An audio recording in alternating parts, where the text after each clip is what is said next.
ये कहानी एक बहुत बड़े समुद्री जहाज की है जिसका नाम पोसाइडन है। ये जहाज इतना विशाल है कि इसके अंदर कई फ्लोर्स हैं, बिल्कुल किसी चलती फिरती बिल्डिंग की तरह। आज इस जहाज पर काफी भीड़ है और हर तरफ खुशी का माहौल है क्योंकि तारीख है 31 दिसंबर, नया साल आने वाला है, इसीलिए जहाज के अंदर जश्न चल रहा है। कोई लोग पार्टी हॉल में म्यूजिक पर झूम रहे हैं, कुछ लोग ताश खेलते हुए हंस रहे हैं, तो कुछ लोग डांस फ्लोर पर मस्ती कर रहे हैं। हर किसी को लग रहा है कि ये रात बस खुशी और जश्न में ही गुजरने वाली है। लेकिन उसी वक्त जहाज के कंट्रोल रूम में माहौल थोड़ा अलग है। कप्तान को अचानक कुछ अजीब सा महसूस होता है। उसे लगता है कि बाहर समंदर में कुछ ठीक नहीं है। वो खिड़की से बाहर ध्यान से देखता है और तभी उसकी नजर सामने उठती हुई एक बेहद डरावनी लहर पर पड़ती है। वो लहर इतनी ऊंची और खतरनाक होती है कि उसे देखकर कप्तान के चेहरे का रंग उड़ जाता है। तुरंत अलार्म बजाया जाता है और जहाज को मोड़ने की कोशिश शुरू हो जाती है। कप्तान पूरी ताकत से जहाज को उस लहर से बचाने की कोशिश करता है और किसी तरह जहाज थोड़ा मुड़ भी जाता है, मगर सामने आ रही लहर इतनी विशाल होती है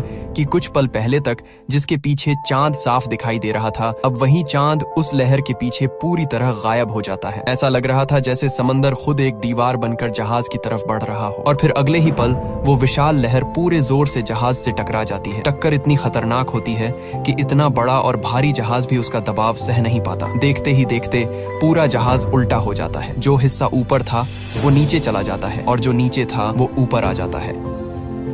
कंट्रोल रूम में मौजूद सभी कप्तान और ऑफिसर्स उस भयानक हादसे में अपनी जान गंवा देते हैं। अब जहाज के बड़े हॉल में जहां सबसे ज्यादा लोग जमा थे, हर तरफ अफरा तफरी मच चुकी होती है। लोग डर से चिल्ला रहे होते हैं। किसी को समझ नहीं आ रहा कि आखिर अभी हुआ क्या है। तभी एक ऑफिसर सबको संभालने की कोशिश करता है। वो लोगों को बताता है कि उसके पास एक अच्छी खबर भी है और एक बुरी खबर भी। बुरी खबर ये है कि जहाज अब उल्टा हो चुका है और हालत बहुत खतरनाक है। लेकिन अच्छी खबर ये है कि लहर टकराने से कुछ मिनट पहले ही कंट्रोल रूम से रेस्क्यू टीम को मैसेज भेज दिया गया था, यानी मदद रास्ते में है। हेलीकॉप्टर जल्द ही यहाँ पहुंच सकते हैं, इसीलिए घबराने की जरूरत नहीं है। ऑफिसर की ये बात सुनकर कुछ लोगों को थोड़ी उम्मीद मिलती है, लेकिन उसी भीड़ में एक आदमी चुपचाप खड़ा होता है जो सामने पड़े एक मरे हुए ऑफिसर के पास झुककर उसके पास से जरूरी सामान निकालने लगता है, क्योंकि उसे पता है कि अब असली लड़ाई शुरू होने वाली है। उसी समय एक छोटा सा बच्चा उसके पास आ जाता है और हैरानी से पूछता है, आप क्या कर रहे हैं? उस आदमी का नाम डिलन होता है। वो शांत अंदाज में कहता है कि वो यहाँ से बाहर निकलने की तैयारी कर रहा है। बच्चा हैरान होकर कहता है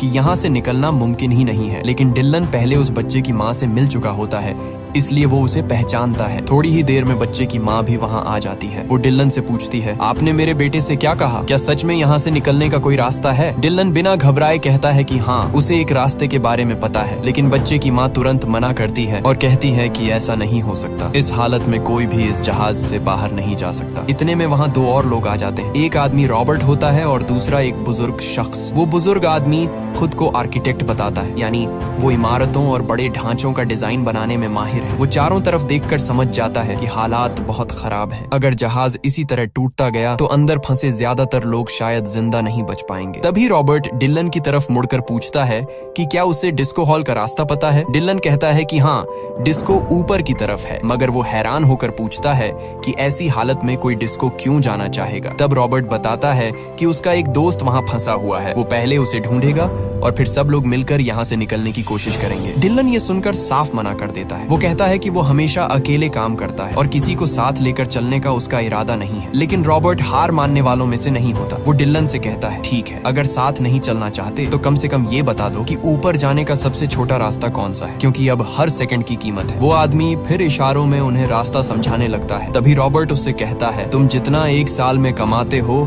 मैं तुम्हें उसका दुगना पैसा दूंगा, बस खुद हमें वहां तक ले चलो। डिलन कुछ पल सोचता है, फिर कहता है कि जहाज की बनावट उसे अच्छी तरह पता है और अगर वो साथ रहेगा तो सबको हर जगह के बारे में बता सकेगा। उसका मानना था कि अगर सब लोग साथ रहकर चलेंगे तो बचने के चांस ज्यादा हैं, लेकिन अगर सब अलग अलग भटकने लगे तो शायद कोई भी जिंदा बाहर ना निकल पाए। आखिरकार डिलन मान जाता है। इसके बाद ये सब लोग मिलकर जहाज के निचले हिस्से की तरफ बढ़ने लगते हैं। रास्ते में जब लोग उस हिस्से में उतर रहे होते हैं तो सुरक्षा के लिए वहाँ के दरवाजे बंद कर दिए जाते हैं ताकि और पानी अंदर ना आ सके। हालांकि अंदर पहले से ही काफी पानी भरा हुआ होता है, लेकिन दरवाजे और खिड़कियां इतनी मजबूत होती हैं कि बाहर का और पानी अंदर नहीं आ पाता। सब लोग धीरे धीरे आगे बढ़ते रहते हैं। हर किसी के मन में बस एक ही डर है, किसी तरह जहाज के नीचे वाले हिस्से तक पहुंचना है और वहां से बाहर निकलने का रास्ता ढूंढना है। लेकिन थोड़ी दूर जाने के बाद उनका रास्ता अचानक रुक जाता है। आगे का दरवाजा बंद होता है और उसके सामने कई लोगों की लाशें पड़ी होती हैं। ये देखकर माहौल और डरावना हो जाता है। सब लोग मिलकर उस दरवाजे को खोलने की कोशिश करते हैं। उन्हें उम्मीद होती है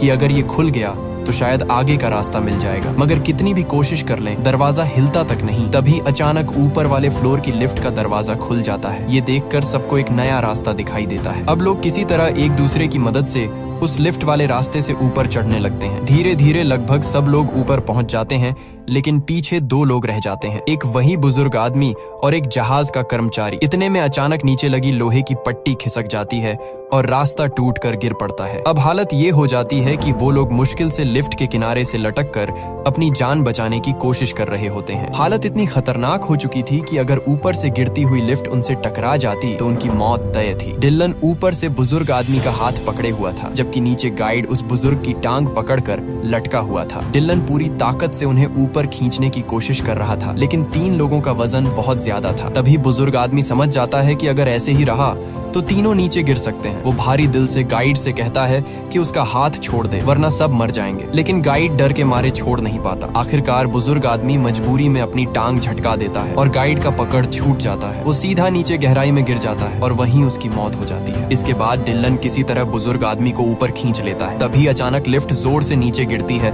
और जोरदार आवाज के साथ अंधेरे में गायब हो जाती है। उस खतरनाक पल के बाद अब सिर्फ 5 लोग बचते हैं। थोड़ा संभलने के बाद वो लोग फिर आगे बढ़ना शुरू करते हैं। कुछ दूर जाने पर उन्हें जहाज का डिस्को एरिया मिल जाता है। वहाँ उन्हें रॉबर्ट की बेटी, उसकी एक दोस्त और 2 और लोग मिल जाते हैं। यानी अब कुल मिलाकर 4 नए लोग उनके साथ जुड़ जाते हैं। लेकिन सामने जाने का रास्ता आसान नहीं होता। दूसरी तरफ जाने के लिए लोहे की एक बड़ी रेलिंग टूटकर गिरी हुई थी, जो अब एक पुल की तरह काम कर सकती थी। उसी के सहारे लोग दूसरी तरफ जा सकते थे। डिलन सबसे पूछता है कि क्या किसी को यहाँ से निकलने का कोई और रास्ता पता है। तभी एक लड़की बताती है कि उसे जहाज के नीचे वाले हिस्से का रास्ता पता है और शायद वहीं से बाहर निकलने का मौका मिल सकता है। इसके अलावा कोई दूसरा रास्ता नहीं था। अब सब लोग एक एक करके उस गिरी हुई रेलिंग पर चढ़कर दूसरी तरफ जाने लगते हैं। धीरे धीरे 5 लोग उस पार पहुंच भी जाते हैं। तभी एक शराबी आदमी भी उसी रास्ते से जाने लगता है। वो जैसे ही रेलिंग के बीच तक पहुंचता है, अचानक ऊपर से इंजन का एक भारी हिस्सा टूटकर उसके ऊपर आ गिरता है। टक्कर इतनी जोरदार होती है कि वो आदमी वहीं दब जाता है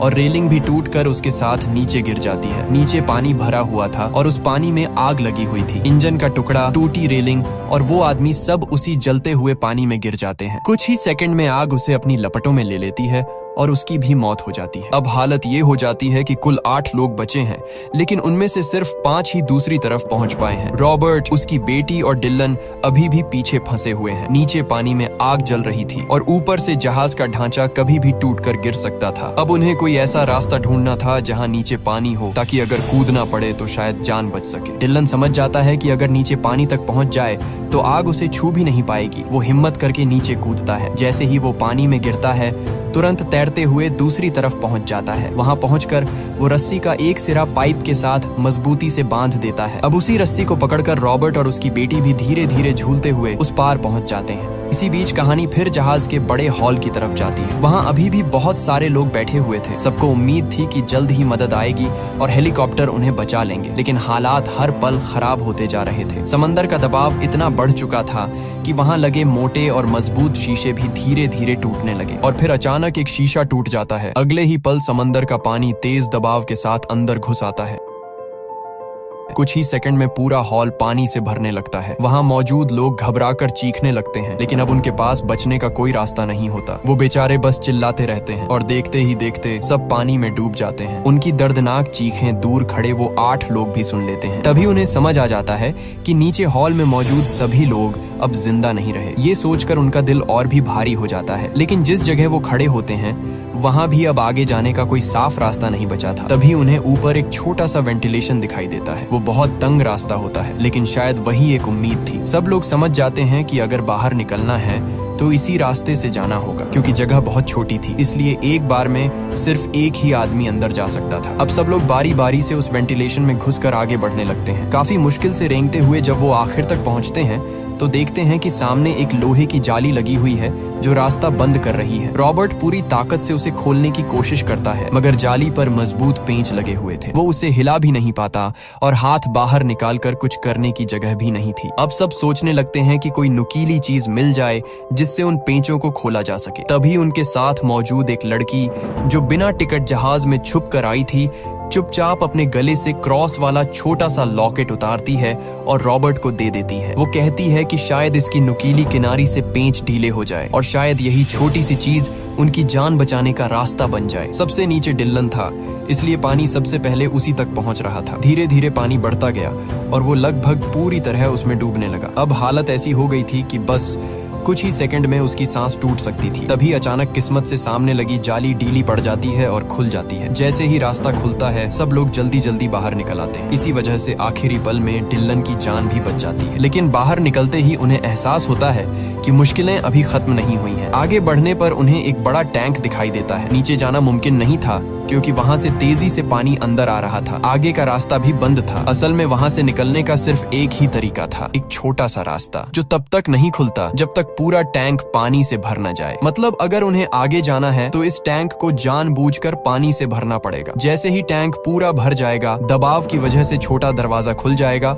और पानी दूसरे टैंक में चला जाएगा। लेकिन समस्या ये थी कि टैंक भरने तक सबकी सांसें रुक सकती थीं। ये सुनकर सबके चेहरों पर डर साफ दिखाई देने लगता है। कोई पूछता है कि अगर बीच में सांस टूट गई तो क्या होगा। डिल्लन गुस्से और घबराहट में कहता है कि उसे नहीं पता, लेकिन इसके अलावा उनके पास कोई और रास्ता भी नहीं है। आखिरकार रॉबर्ट और डिल्लन फैसला करते हैं कि यही रिस्क लेना पड़ेगा। वो टैंक को पानी से भरने देते हैं। कुछ ही पल में पानी तेजी से ऊपर चढ़ने लगता है और सब लोग अपनी सांस रोककर इंतजार करते हैं। माहौल इतना खामोश और डरावना हो जाता है कि हर सेकंड एक साल जैसा लगने लगता है। फिर अचानक जोरदार आवाज के साथ वो छोटा दरवाजा खुल जाता है। पानी के तेज दबाव के साथ सब लोग बहते हुए दूसरे टैंक में पहुंच जाते हैं। किसी तरह वो इस हिस्से से तो बच निकलते हैं, लेकिन खतरा अभी भी खत्म नहीं हुआ था। अब जब वो आगे बढ़ रहे होते हैं तो सबसे पीछे वही लड़की होती है जो काफी समय से चुपके से इस जहाज में रह रही थी। जैसे ही वो आगे बढ़ने लगती है, अचानक उसके कपड़े एक तार में फंस जाते हैं और वो वहीं अटक जाती है। पानी लगातार बढ़ रहा था और वो निकल नहीं पा रही थी। बुजुर्ग आदमी तुरंत उसकी मदद के लिए आता है और किसी तरह उसे छुड़ाकर ऊपर खींच लेता है। मगर यहाँ भी पानी तेजी से भर रहा था। चारों तरफ लाशें पानी पर तैर रही थीं और दबाव हर पल बढ़ता जा रहा था। ये सब देखकर डिल्लन का चेहरा बिल्कुल उदास और टूटा हुआ लगने लगता है। उसकी हालत देखकर बच्चे की माँ उससे पूछती है, क्या हुआ डिल्लन? अब उसके चेहरे पर ऐसा भाव था जैसे उसे आगे आने वाली किसी बड़ी सच्चाई का अंदाजा हो चुका हो। बच्चे की माँ डिल्लन से पूछती है कि वो इतना निराश क्यों लग रहा है। डिल्लन धीमी आवाज में कहता है कि अब उन्हें किसी ऊंची जगह पर जाना चाहिए, लेकिन अफसोस की बात ये थी कि वहां से ऊपर जाने का कोई साफ रास्ता ही नहीं बचा था। ये सुनकर सबका हौसला टूटने लगता है। रॉबर्ट उदास होकर डिल्लन से कहता है कि उसने सबकी जान बचाने के लिए बहुत कोशिश की और इसके लिए वो उसका शुक्रगुजार है। लेकिन कभी कभी इंसान सब कुछ करने के बाद भी हालात को नहीं बदल सकता, क्योंकि हर चीज हमारे बस में नहीं होती। तभी अचानक जहाज के इंजन रूम की तरफ एक जोरदार धमाका होता है। धमाके की वजह से जो पानी उस हिस्से में जमा हो गया था वो तेजी से बाहर निकलने लगता है। जैसे ही पानी नीचे जाता है वो रास्ता भी खाली हो जाता है जहां से उन्हें आगे बढ़ना था। एक पल के लिए सबको उम्मीद की किरण दिखाई देती है, लेकिन जैसे ही वो लोग आगे बढ़ते हैं सामने एक और बड़ी मुश्किल खड़ी होती है। वहां एक विशाल पंखा घूम रहा होता है। समस्या ये थी कि वो पंखा सीधा नहीं बल्कि उल्टी दिशा में घूम रहा था और हवा का तेज दबाव उनकी तरफ आ रहा था। इसका मतलब था कि अगर वो उसकी तरफ कुछ फेंकते भी तो वो चीज पंखे तक पहुंचने के बजाय वापस उनकी तरफ ही आ जाती। फिर भी रॉबर्ट वहां जाने के लिए तैयार हो जाता है ताकि किसी तरह उस पंखे को बंद कर सके। ये देखकर उसकी बेटी का दोस्त तुरंत आगे आता है और कहता है कि उन्हें ऐसा नहीं करना चाहिए। वो कहता है कि रॉबर्ट को अपनी बेटी के साथ रहना चाहिए और वो खुद जाकर पंखों को बंद करने की कोशिश करेगा। लेकिन रॉबर्ट अपनी बेटी को रोता हुआ देखकर फैसला कर लेता है। वो पानी में कूद जाता है और तैरते हुए कंट्रोल रूम की तरफ बढ़ने लगता है जहाँ से उन पंखों को रोका जा सकता था। इसी दौरान पता चलता है कि डिल्लन वहां नहीं है। असल में वो छोटा बच्चा तेज बहते पानी में बह गया था। डिल्लन और उसकी माँ उसे ढूंढने की कोशिश कर रहे थे, मगर हालात यहाँ भी खराब होते जा रहे थे क्योंकि पानी लगातार बढ़ रहा था। अगर जल्द ही पंखे बंद नहीं हुए